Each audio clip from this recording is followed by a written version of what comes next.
দাদা ভালে আছে? ধান বান্ধিছে ন? আপোনাৰ নামটো অলপমান জনাই দিব দৰ্শকসকলক।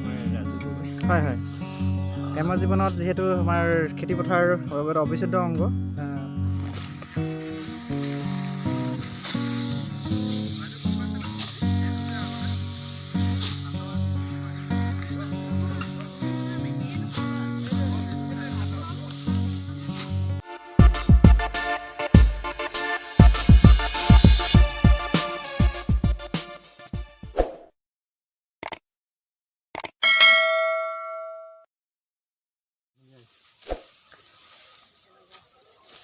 নমস্কাৰ বন্ধুসকল, পুনৰ এটা নতুন ভিডিঅ'লৈ সকলোকে স্বাগতম জনাইছোঁ। আৰু আজি আমি আহি উপস্থিত হৈছোঁহি শিৱসাগৰ জিলাৰ নাজিৰাৰ মৌজাৰ অন্তৰ্গত জয়খামদাং ঘাটৰ এই পথাৰখনত। আৰু মোৰ লগত আছে ইয়াৰ গাঁৱৰে স্থানীয় ব্যক্তি দুজনমান আছে, লগত আমাৰ শিক্ষক দীপজ্যোতি ছাৰ আছে। এয়া আমাৰ মাজত দীপজ্যোতি ছাৰ সকলোকে স্বাগতম জনাইছোঁ আজি। নমস্কাৰ দীপজ্যোতি ছাৰ।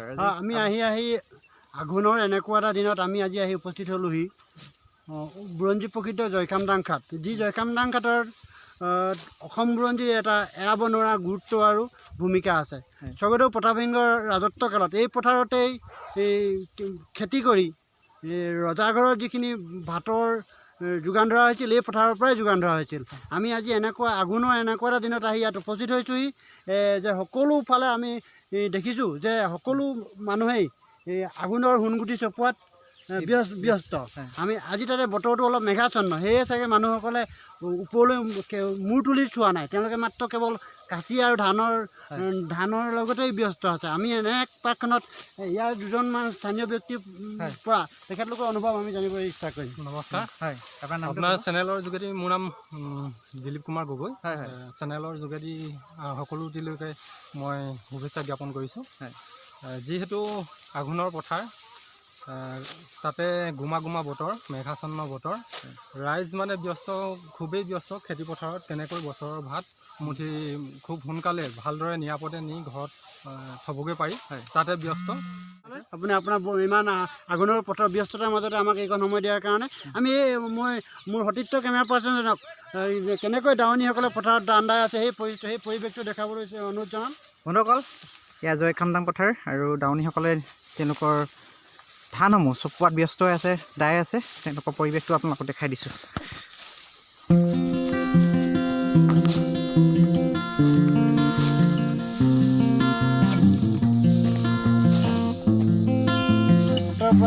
এই জয়খামদাং ঐতিহাসিক জয়খামদাং পথাৰত ধান দাবলৈ পাই আপোনাৰ অনুভৱটো কেনেকুৱা লাগিছে? ভাল লাগিছে। মই ঐতিহাসিক জয়খামদাং ঘাটত ধান দাবলৈ পাইছোঁ, এয়া মোৰ সৌভাগ্য। আমি সৰুৰ পৰাই মোৰ মা ঘৰৰ ওচৰতে আমি জয়খামদাং ঘাটতে ধান খেতি কৰিছিলোঁ, ৰুইছিলোঁ, তুলিছিলোঁ, দাইছিলোঁ, মাছ মাৰিছিলোঁ। এতিয়া জয়খামদাং যদিও মানে পথাৰ, তাত এটা ৰাস্তা আছে, সেই ৰাস্তাটোৰ নাম জয়খামদাং ঘাট। সেই ঘাটৰ আলিটোৱেদি আমি মানে পথাৰলৈ নামি যাওঁ, সেইকাৰণে সেই আলিটোৰ নাম ঘাটৰ আলি কয়। ঘাটৰ আলি কওঁ। আমাৰ তেতিয়া মানে নামিবলৈ সুবিধা হয়, পথাৰত ৰুবলৈ যাবলৈ, দাবলৈ যাবলৈ সুবিধা হয়, কাৰণ ধান ফালি যাবলৈ অসুবিধা হয়। সেইকাৰণে আমি সেই আলিটোৱেদি অহা যোৱা কৰোঁ। সেই আলিটোৰ নাম সেইকাৰণে ঘাটৰ আলি, ঘাটখনৰ আলি, জয়খামদাং ঘাটৰ আলি। আপুনি জানে চাগে এই অঞ্চলত এই জয়খামদাং ঘাটৰ যি ৰজাবাৰী বুলি এখন বাৰী আছে, সেই ৰজাবাৰীত অক্ষয়, অব্যয় আৰু দুৰ্জয় নামৰ 24টা চৰা ভঁৰাল অনবৰতে গিজগিজাই আছিল স্বৰ্গদেউসকলৰ দিনত। যে আৰু জয়খামদাঙৰ ভাতৰ সোৱাদৰ কথা আমি কাকো ক'বই নালাগে। হয়, ধন্যবাদ।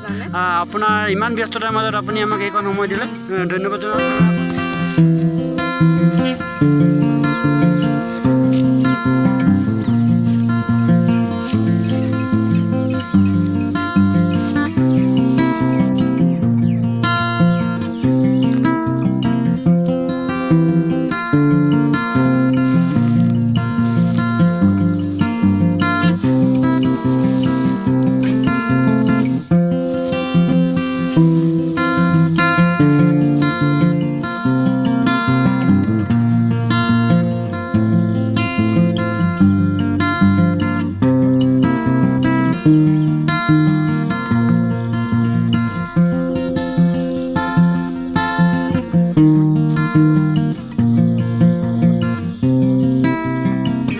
পৰিৱেশটো আৰু এবাৰ দেখাই দিছোঁ। ইয়াত গোটেই ডেকা বগাবোৰে একলগ হৈ ধান চপোৱাত ব্যস্ত হৈ আছে। গ্ৰাম্য জীৱনৰ এটা পৰিৱেশ। সঁচা ছবি, গ্ৰাম্য জীৱনৰ একেবাৰে সঁচা ছবি, যিটো আমি কাহানিও আমাৰ ককা আজু ককাৰ দিনৰ পৰা আমি দেখি আহিছোঁ যে আমি গাঁৱৰ মানুহ গাঁৱত বাস কৰোঁ। গাঁৱৰ বোকা পানী পথাৰ খেতি ধান ডাঙৰি এইবিলাক বিৰিয়া আছে। আমি বিৰিয়াৰ ঠিক আছে, তেখেতে মুঠি মুঠিকৈ থৰ হিচাপত ডাঙৰি বান্ধিছে। আমি তেখেতৰ মুখে আকৌ জানিব বিচাৰিম। আঘোণৰ পৰা ডাঙৰি বান্ধিছে। কেইথৰে ডাঙৰি বান্ধিছে? 5 থৰে ডাঙৰি বান্ধিছে। ধান হৈছেনে এইবাৰ? বন্ধুসকল আপোনালোকে দেখি পাইছে, এয়া স্থানীয় দাদা এজন ডাঙৰিটো কি ধৰণে বান্ধিছে তাৰ এটা আপোনালোকক এটা নমুনা আপোনালোকক দেখাই দিছোঁ, কি ধৰণে আপোনালোকে ডাঙৰিবোৰ ধুনীয়াকৈ বান্ধিব পাৰি। তেখেতৰ বিৰিয়াডাল সৰুডাল বিৰিয়াডাল ধৰি দিছে।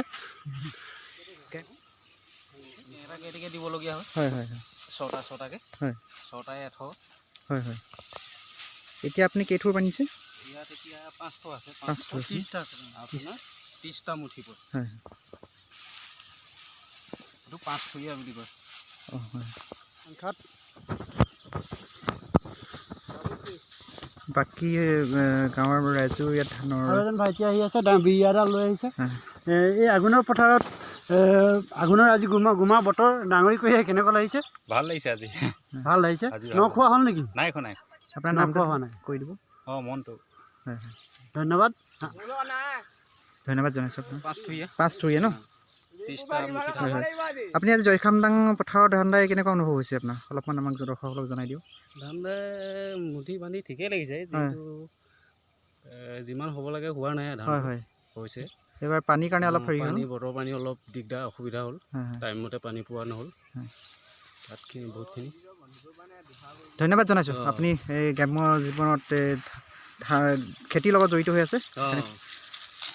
এটা ডাঙৰ ডাঙৰি আৰু আন এটা ডাঙৰ ডাঙৰি এইদৰে হোল কৰি নিয়া হয়। এয়া বন্ধুসকল সম্পূৰ্ণ হৈ গ'ল। এতিয়া এইদৰে কঢ়িয়াই নিয়া হয়। ভাল লাগিলে লগ হৈ। তোমাৰ নামটো কি? বিজয়। হয়, ধন্যবাদ, ভাল লাগিল দেই।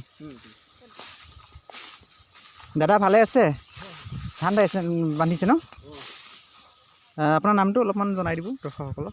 ৰাজু গগৈ। হয় হয়, গ্ৰাম্য জীৱনত যিহেতু আমাৰ খেতিপথাৰ অবিচ্ছেদ্য অংগ, আপুনি আজি পথাৰত যিহেতু নামিছে, কেনেকুৱা অনুভৱ হৈছে আপোনাৰ? পথাৰ নামি আঘোণমহীয়া বহুতেই ভাল লাগে। হয় হয় হয়, এনেকুৱা দিনত নাই আঘোণমহীয়া নিচিনা। হয় হয়। আৰু আপোনাৰ গোটেই কমপ্লিট হৈ গ'লনে আৰু অলপমান আছে আপোনালোকৰ? আৰু আছে বান্ধিবগৈ আমাৰ। আছে ন? হয়। কিমান বিঘামান আছে আপোনাৰ খেতি? ইয়াত আমাৰ আছে 6 বিঘা। 6 বিঘা ন? ধন্যবাদ জনাইছোঁ, আপুনি কামত লাগি থাকক।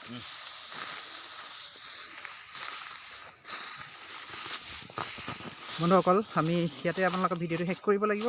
আপোনালোকৰ আজি গ্ৰাম্য জীৱনৰ এই সঁচা প্ৰতিচ্ছবিটো আপোনাক দেখাবলৈ চেষ্টা কৰিলোঁ।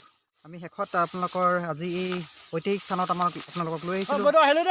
আৰু এই ঐতিহাসিক স্থানত আপোনালোকৰ শেষৰ এটা মেছেজ আপোনালোকৰ দীপ ছাৰে দিব। এই দীপ ছাৰ আমাৰ মাজত আছে। আপোনাৰ শেষৰ মেছেজটো ছাৰ আপুনি কি দিব বিচাৰে? ইমান ঐতিহাসিক স্থান জয়খামদাং এই পথাৰখনত এনেকুৱা এটা আঘোণৰ গোমা বতৰত আমি জয়খামদাং পথাৰত উপস্থিত হ'লোঁ। আমি ইয়াৰ সমগ্ৰ পৰিৱেশ আমাৰ দৰ্শকসকলক দেখালোঁ। আৰু দেখাবলৈ পাই আমি নিজে আনন্দিত হৈছোঁ। কাৰণ আমি এনে এখন পথাৰ, যি পথাৰৰ গুৰুত্ব কাহানিও কমি নাযায় বা কমি যোৱা নাই আৰু নাযায়। আমি সেয়ে আৰু কি বাৰ্তা প্ৰেৰণ কৰিম, এটা আঘোণ মাহ সকলো সোণগুটি চপোৱাত ব্যস্ত। ইয়াকে মই ক'লোঁ। ধন্যবাদ বন্ধুসকল। এয়া আছিল এটা সৰু ব্লগ। ছাৰে ইতিমধ্যে আপোনালোকৰ এই মেছেজ দিলেই সোণগুটি চপোৱাৰ এই বতৰত আপোনালোকৰ জয়খামদাং পথাৰৰ পৰা আপোনালোকক পোনে পোনে দেখাবলৈ চেষ্টা কৰিলোঁ। যদি ভিডিঅ'টো আপোনালোকে ভাল পালে, লাইক কৰিব, কমেণ্ট কৰিব, শ্বেয়াৰ কৰিব, চেনেলটো ছাবস্ক্ৰাইব কৰিবলৈ নাপাহৰিব। পুনৰ এটা ভিডিঅ'ত লগ হ'ম। See you next blog.